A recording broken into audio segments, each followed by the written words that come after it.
En los videos anteriores establecimos tres cosas fundamentales: que Dios existe, que es bueno, y la evidencia en el mundo, adjunto con la lógica, muestra que Dios se ha revelado. Pero ahora surgen nuevas preguntas, entre ellas, ¿cuál es la verdadera religión que transmite su mensaje? Para responder esto, analizaremos las principales religiones del mundo y sus libros sagrados, buscando evidencia histórica, coherencia filosófica y la autenticidad de sus enseñanzas. Vamos a exponer pruebas, errores, modificaciones y contradicciones para determinar cuál de estos libros es la revelación genuina de Dios. Primero, si nosotros fuésemos Dios y quisiéramos dar un mensaje, debería ser un mensaje incorruptible, porque es más razonable que no permitiríamos que un ser humano malvado manche nuestro mensaje y que aleje a los demás de nosotros. Este mensaje tiene que ser de fácil acceso a los escritos originales y que sea fácilmente comprobable para dar testimonio de nuestro mensaje a futuras generaciones. También podríamos guiar a nuestros profetas, defenderlos y hacer milagros para ayudarles a propagar nuestro mensaje. Con esta premisa, ahora busquemos qué religiones de las que aseguran que Dios se ha revelado de las maneras más plausibles, las cuales son escribir un libro profético con profetas, valga la redundancia, y la otra manera más plausible es que Dios mismo se encarnase en un ser humano con naturaleza divina. ¿Y por qué no ambas? En resumen, Dios se puede revelar mediante un libro, profetas y ambos, y nuestra revelación tiene que ser incorruptible y duradera durante el tiempo. Empecemos con las evidencias y las religiones, las cuales llegamos a la conclusión que son más plausibles en el video anterior. El judaísmo tiene como texto sagrado el Tanaj, es decir, el Antiguo Testamento cristiano, compuesto por la Torá, los profetas y escritos. El judaísmo reclama que Dios se reveló a Moisés en el monte Sinaí y estableció un pacto con Israel. Como evidencia y como crítica tenemos que la Torá ha sido preservada con exactitud, pero el judaísmo moderno rechaza a Jesucristo a pesar de que las profecías mesiánicas parecen cumplirse con él. Manuscritos del Mar Muerto muestran una asombrosa conservación de los textos antiguos. Y empezamos fuertes con la primera religión con textos sagrados no manipulados. Después tenemos el cristianismo. Su texto sagrado es la Biblia con el Antiguo y el Nuevo Testamento. El cristianismo reclama que Jesucristo es Dios encarnado y el cumplimiento de las profecías judías. Como evidencia y como crítica tenemos que el Nuevo Testamento tiene miles de manuscritos antiguos que confirman su autenticidad. No hay evidencia de corrupción significativa en su transmisión. Incluso se han hallado pruebas arqueológicas que validan eventos bíblicos. ¿Escuchan eso? Se vuelve mucho más interesante conforme investigamos. Aunque hagamos un paréntesis.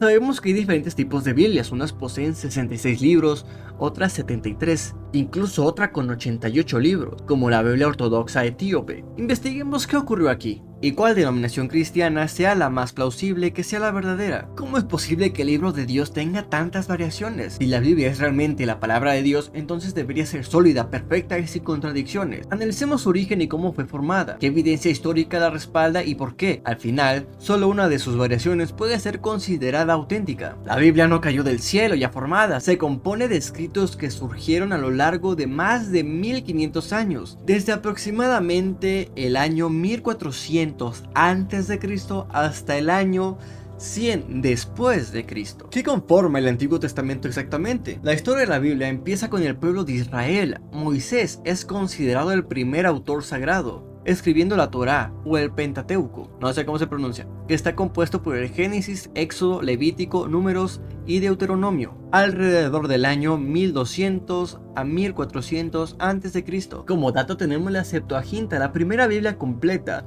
En el año 300 a.C., el rey Ptolomeo II de Egipto ordenó traducir las escrituras hebreas al griego. 70 sabios judíos realizaron esta traducción en Alejandría, creando la Septuaginta, que contenía 46 libros, incluyendo los deuterocanónicos como Sabiduría, Tobías, Macabeos, etc. Esta fue la Biblia usada por los primeros cristianos, incluidos Jesús y los apóstoles. Hacia el año 90 después de Cristo, después de la destrucción del templo de Jerusalén, los rabinos judíos realizaron un concilio en Jamnia, donde eliminaron los libros escritos en griego de la Septuaginta. Esto dejó solo 39 libros, formando el canon del judaísmo rabínico moderno. Cuidado aquí, esto puede ser una mala señal para los judíos. ¿Por qué decidieron cambiar y quitar algunos libros? Indaguemos un poco más. Los rabinos en el concilio de Jamnia, en el año 90 después de Cristo, no eliminaron los libros como tal, sino que establecieron ciertos criterios más estrictos para el canon judío, excluyendo ciertos libros que los cristianos ya consideraban inspirados. Los libros que quedaron fuera fueron los 7 libros deuterocanónicos.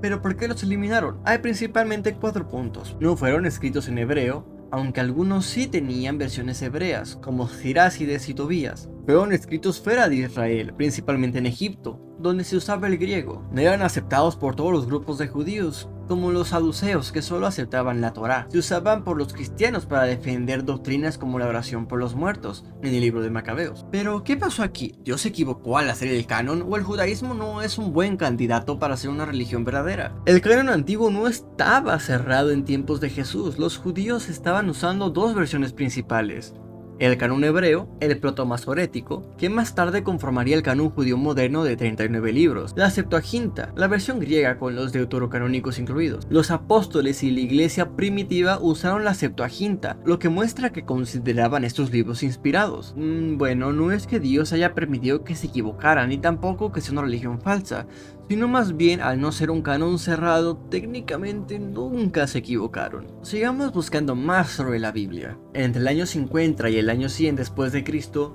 los apóstoles y los discípulos de Jesús escribieron evangelios, cartas y un libro profético, el Apocalipsis. Circulaban en las comunidades cristianas, pero aún no existía un Nuevo Testamento oficial. A medida que surgían textos falsos como el Evangelio de Tomás y el Evangelio de Judas, la Iglesia Católica discernió cuáles eran auténticos en el año 382 después de Cristo. El Papa Dámaso I en el Concilio de Roma estableció oficialmente los 27 libros del Nuevo Testamento. En el Concilio de Hipona, el año 393 después de Cristo, y el Concilio de Cartago en el año 377, se confirmó el canon: 46 libros del Antiguo Testamento más 27 del Nuevo Testamento, con un total de 73 libros. Esta Biblia fue ratificada por el Papa y usada por la Iglesia por más de 1100 años sin cambios. Está bien, mucha información para mi cerebro. Los judíos y los primeros cristianos católicos, técnicamente su Dios nunca se equivocó, pues cuando afirmaron el canon nunca más hubo un cambio, hasta que vinieron los problemas. Algunas iglesias ortodoxas, como el etíope, tienen 88 libros. ¿Pero por qué? Bueno, la iglesia ortodoxa se separa de Roma en el año 1054. Usa una versión basada en la Septuaginta con algunos libros adicionales, como el libro de Enoch y la tercera de Macabeo. Investiguemos un poco más para averiguar qué ocurrió, porque estos libros no fueron parte del canon de 73 libros de la Iglesia Católica. Tercera de Macabeos es un libro histórico que relata la persecución de los judíos en Egipto bajo el reinado de Ptolomeo IV, sin relación con los Macabeos reales. ¿Por qué la Iglesia Católica realmente no usó este libro? Principalmente porque nunca fue aceptado en la Septuaginta ampliamente usada por los cristianos primitivos. No fue citado por Jesús ni los apóstoles. Los padres de la Iglesia lo rechazaron como inspirado. Carece de profecías o doctrinas esenciales, es más bien como un relato histórico. Lo mismo con Macabeos 4. Parece que no hay nada relevante en este libro. ¿Acaso Dios enseñaría algo inútil? Si nosotros fuéramos Dios, ¿lo haríamos? ¿Escribiríamos un libro en donde no se aprenda nada? Muy probablemente no. ¿Qué hay del libro de Enoch? No fue considerado inspirado por los judíos. Contiene elementos mitológicos y contradicciones en la Biblia. Afirma que los ángeles pueden procrear con mujeres, lo cual contradice Mateo 22:30, que dice así: porque en la resurrección ni se casan ni son dados en matrimonio, sino que son más como los ángeles de Dios en el cielo. Sabemos que el fin del matrimonio es la procreación. Son como ángeles de Dios en el cielo, significa que no, los ángeles no se pueden reproducir. Además, describe una geografía y cosmología incorrectas. No fue aceptado por la iglesia primitiva, excepto por algunos grupos esotéricos. Las versiones del libro varían mucho, lo que pone en duda su autenticidad, además de otras contradicciones en 4 de Esdras. Describe la creación de una visión diferente al Génesis. Jesús se llama a sí mismo Hijo del Hombre en los Evangelios, cumpliendo las profecías del Antiguo Testamento. Sin embargo, en el libro de Enoch, este título parece ser aplicado a otro ser o incluso a él mismo. En la teología cristiana, Jesús es Dios encarnado, pero en el libro de Enoch, el Hijo del Hombre parece ser un ser creado o un ser elevado. La iglesia primitiva rechazó la idea de que el Mesías fuera otro que no fuera Jesús. Ok, parece que con estas contradicciones podemos afirmar que la Biblia de 88 libros no es la correcta. La siguiente, la Biblia de 66 libros. En el siglo XVI, Martín Lutero eliminó 7 libros del Antiguo Testamento porque no coincidían con su doctrina. Se basó en el canon judío de Jamnia, ignorando que Jesús y los apóstoles usaron la Septuaginta. También quiso eliminar Santiago, Hebreos y Apocalipsis, pero no lo logró. ¿Quién era este sujeto y por qué quiso modificar la Biblia? Martín Lutero fue un monje alemán y teólogo que inició la Reforma Protestante en 1517 al publicar sus 95 tesis, criticando la venta de indulgencias y otras prácticas de la Iglesia Católica. Su movimiento llevó a la creación del protestantismo. Una cosa es que estés en desacuerdo con las prácticas de la Iglesia Católica y otra que estés en desacuerdo con el mensaje de Dios. ¿Por qué eliminó libros de la Biblia? Lutero rechazó 7 libros del Antiguo Testamento: Tobías, Judith, Sabiduría, Eclesiástico, Baruch, Primera y Segunda de Macabeos. ¿Por qué? No encajaba con su teología. Rechazó Segunda de Macabeos porque apoya la oración por los muertos, lo cual contradice su doctrina de sola fe. Siguió el canon judío de Jamnia y no tomó en cuenta que Jesús y los apóstoles usaban la Septuaginta, que incluía estos libros. Quiso eliminar más libros, intentó descartar Santiago, Hebreos y Apocalipsis porque contradicían su teología, pero no lo logró. ¿Cómo saber si Lutero estaba equivocado? Jesús y los apóstoles usaron la Septuaginta. Esta contenía los 7 libros que Lutero eliminó. La iglesia ya había definido el canon en el siglo IV, además que la iglesia preservó la escritura por más de 1000 años antes de él. Su propia doctrina es contradictoria, creía en la sola escritura, pero eliminó libros que no le convenían. En conclusión, la evidencia histórica, teológica y textual demuestra que la Biblia de 73 libros es la verdadera. Lutero cambió el canon sin base legítima, lo que hace que la versión protestante sea incompleta. Hagamos un alto. Por el momento solo nos estamos enfocando en la Biblia y no en doctrinas. Tanto la de 73 libros como la de 66 libros no muestran contradicciones, pero sí muestran una rotura del canon y regresamos a lo mismo. ¿Dios se equivocó al crear el canon? Sí, tenemos malas noticias para todos los que usen una Biblia. Pues si Dios se equivocó al hacer un canon, la Iglesia Católica y el protestantismo no serían las correctas, ya que su Dios se equivocó. Pero ¿cómo saber si realmente Dios se equivocó o no? Pues aquí hay más información. Martín Lutero alteró la Biblia principalmente en las traducciones al alemán que hizo en el año 1522. No solo quitó libros, sino que también agregó palabras y modificó versículos para que coincidieran con su doctrina. Un ejemplo es Lucas capítulo 1 versículo 28. Originalmente el ángel Gabriel saluda a María diciendo: Dios te salve, llena de gracia. Lutero cambia la traducción a la menos fuerte: Dios te saluda, María, tú que has recibido el favor. Así que tenemos buenas noticias para los católicos. Se afirma que el canon de 66 libros ha sido modificado y bastante, y ni siquiera por un profeta o alguien con autoridad de hacerlo. Veamos la evidencia histórica: coherencia, ausencia de contradicciones, cumplimiento profético y unidad. Fue establecida por la Iglesia en el siglo IV, mucho antes que la Reforma Protestante. Era la Biblia usada por los cristianos desde los primeros siglos. La Septuaginta, usada por Jesús y los apóstoles, contenían los libros deuterocanónicos. No hay evidencia de errores doctrinales o cambios manipulados en sus enseñanzas. Sus textos han sido verificados por miles de manuscritos antiguos. Los textos del Antiguo Testamento predicen con precisión la llegada de Jesús. Todos los libros concuerdan teológicamente sin contradicciones internas. Durante siglos, la Biblia ha sido atacada, prohibida y perseguida, pero se ha mantenido intacta. Los manuscritos en el Mar Muerto descubiertos en 1947 confirman que los textos del Antiguo Testamento han sido transmitidos con precisión. Bien, el cristianismo, principalmente el catolicismo y el judaísmo, muestran una base sólida para ser consideradas religiones verdaderas, pero alto ahí. Veamos qué dice el Islam. Su texto sagrado es el Corán, y el Islam reclama que Mahoma es el último profeta y el Corán es la palabra perfecta de Dios. Como evidencia y como crítica, existen versiones distintas del Corán, con variaciones en la recitación y escritura. Históricamente, el califa Uthman destruyó otras versiones del Corán, lo que sugiere modificaciones humanas. Además, contiene contradicciones sobre el libre albedrío y la predestinación. Bueno, a comparación de las anteriores religiones, esta no parece ser una buena candidata y ni de cerca un texto sagrado verdadero. Veamos algunas contradicciones. ¿Se puede interceder ante Alá, sí o no? Sura capítulo 20 versículo 109 dice que sí. Ese día la intercesión beneficiará a quien el misericordioso lo permita y en cuyo favor él está complacido. En Sura 39:44 dice que no, toda la intercesión pertenece únicamente a Alá. ¿Quién fue el primer musulmán? Sura 6:14 dice que fue Mahoma. A mí se me ha ordenado que sea el primero en someterse a Alá. Sura 7:143 dice que Moisés, cuando Moisés llegó al lugar señalado, dijo: me arrepiento y soy el primero de los creyentes. Dios creó el libro en 6 u 8 días. Sura 7:54 y 10:3 dice: en verdad nuestro Señor es Alá, quien creó los cielos y la tierra en 6 días. Pero Sura 41:9 al 12 dice: Él creó la tierra en 2 días, luego decretó en ella montañas y bendiciones en 4 días.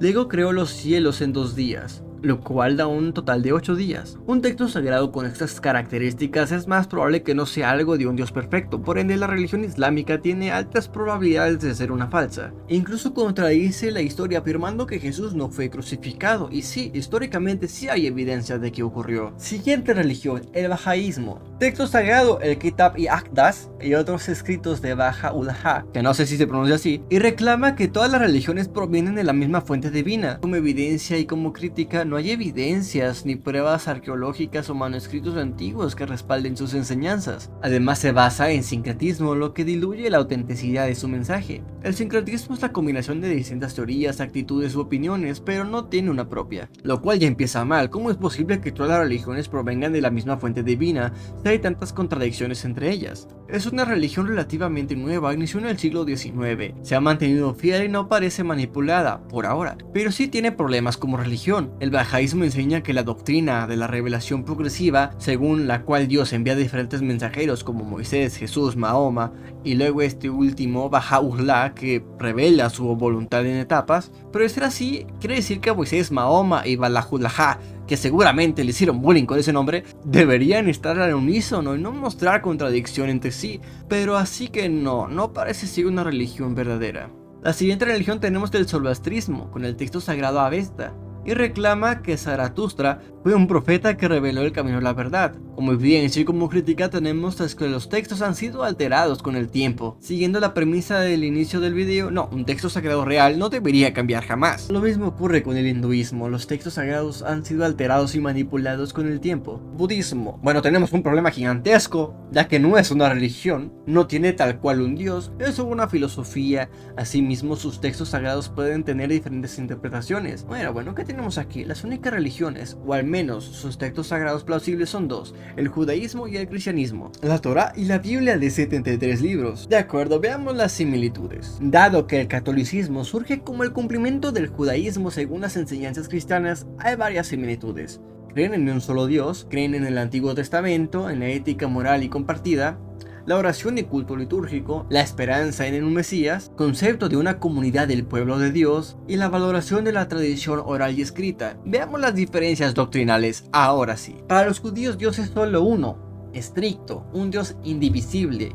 Jesús fue un maestro judío, pero no el Mesías ni Dios. Que el Espíritu Santo no es una persona, sino la presencia de Dios. Para el judaísmo, el Mesías aún no ha venido. Sería un líder humano que restaurará a Israel. Además de que después de la muerte no tienen una doctrina definida. Algunas ramas creen en el Olam Haba, otras en la resurrección o en la aniquilación. Para los católicos, Dios es uno. Para los católicos, Dios es un solo ser en tres personas diferentes: el Padre, el Hijo y el Espíritu Santo. Jesús es el Hijo de Dios, el Mesías, la segunda persona de la Trinidad. El Espíritu Santo es la tercera persona de la Trinidad. Jesús es el Mesías prometido en las profecías, y como vida después de la muerte, creen en el cielo, infierno y en el purgatorio. Pero, ¿cuál es más plausible como religión verdadera? Usando un método teológico basado en la revelación, la historia y la coherencia doctrinal, podemos analizar la plausibilidad de cada religión. El judaísmo sostiene que la revelación de Dios terminó con Moisés y los profetas del Antiguo Testamento. Sin embargo, el Antiguo Testamento contiene profecías mesiánicas como Isaías 53, Daniel 9 y Zacarías 12, que parecen cumplirse en Jesús. El catolicismo afirma que Cristo es el cumplimiento de esas profecías y que su resurrección es la confirmación de su divinidad. Hagamos un paréntesis y veamos la plausibilidad teológica. Si Jesús resucitó, el catolicismo es cierto, si no, el judaísmo tiene razón. La evidencia histórica de la resurrección de Cristo es fuerte. El judaísmo no presenta milagros verificables en la historia posteriores a Moisés. El catolicismo, a lo largo de la historia, ha habido milagros, apariciones marianas, incorruptibilidad de santos y eventos sobrenaturales documentados. La cantidad de milagros en el catolicismo refuerza su autenticidad. El judaísmo cambió doctrinas a lo largo del tiempo,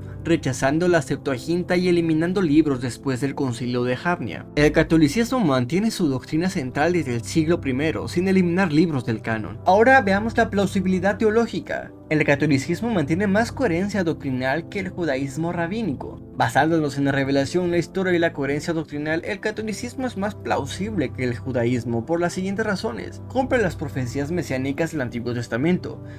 El Antiguo Testamento contiene más de 300 referencias a la llegada del Mesías. Todas estas fueron cumplidas en Jesucristo y establecen una confirmación sólida de sus credenciales como el Mesías. Jesús hizo milagros documentados y resucitó, según testigos oculares. Ha mantenido un desarrollo doctrinal continuo, sin cambios en su canon. Los milagros continúan en la Iglesia Católica, apariciones marianas, Eucaristía y la incorruptibilidad. El judaísmo conserva su herencia como el pueblo elegido, pero al rechazar a Jesús, pierde la plenitud de la revelación que, según el catolicismo, Dios dio a la humanidad en Cristo. Desde un análisis teológico y racional, el catolicismo es más coherente en la revelación y la evidencia histórica de Dios en el mundo. Hagamos un resumen de todos los videos que hemos hecho. ¿Dios existe? Sí.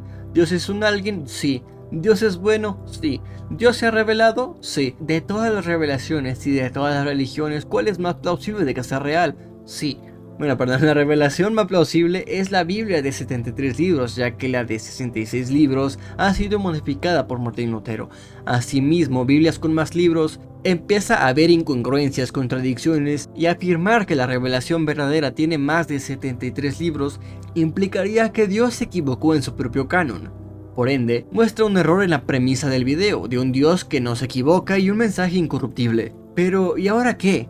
Ya sabemos qué religión y revelación son las más plausibles, pero esta religión, ¿qué enseña acerca de Dios? ¿Quién fue Jesús? ¿Cómo puedo relacionarme con Dios? ¿Qué dice su doctrina? Empezaremos a indagar sobre el catolicismo y algunas críticas sobre esta religión. Sin nada más que decir, nos vemos.